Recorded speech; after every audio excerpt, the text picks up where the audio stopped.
Hi friends, good morning. ఈరోజు బీరకాయ ఇగురండి ఎలా చేసుకోవాలో చూపిస్తున్నాను. ముందుగా బీరకాయని ఇలా పీల్ చేసుకోవాలండి, పక్కన పెట్టుకోవాలి. బీరకాయ తొక్క కూడా మనకి బీరకాయ పచ్చడి చేసుకోవచ్చు అండి, అది వేస్ట్ కూడా పోదు, అది మంచిదనమాట. ఒక ఆనియన్ కట్ చేసుకోవాలి. కళాయి ముందు పెట్టుకొని స్టవ్ అంటించుకొని ఒక గరిటె ఆయిల్ సరిపోతుందండి, ఎక్కువ పట్టదు. ఒక గరిటె అంటే ఫుల్ కూడా కాదు, ఆఫ్ చాలు. తర్వాత మనం పోపు పెట్టుకోవాలి, అంటే ఆవాలు జీలకర్ర అవి వేసుకోవాలి, ఒక ఎండుమిర్చి. తర్వాత ఆనియన్ వేసుకోవాలండి. మనం కొంచెం సాల్ట్ వేసుకుంటే బ్రౌన్ కలర్లో వస్తుందండి తొందరగా ఆనియన్ అనేది.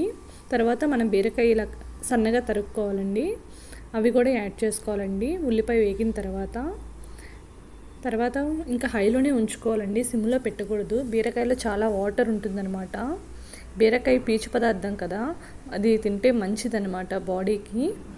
ఓకేనా, వారానికి ఒక్కసారైనా ఇలాంటి పీచు పదార్థం తినాలి.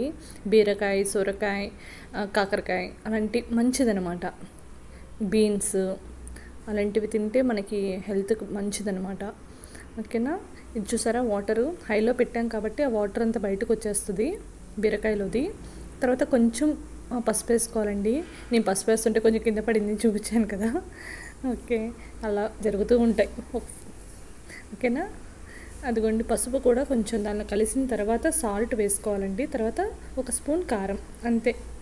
అంతా మగ్గిపోతే ఫినిష్.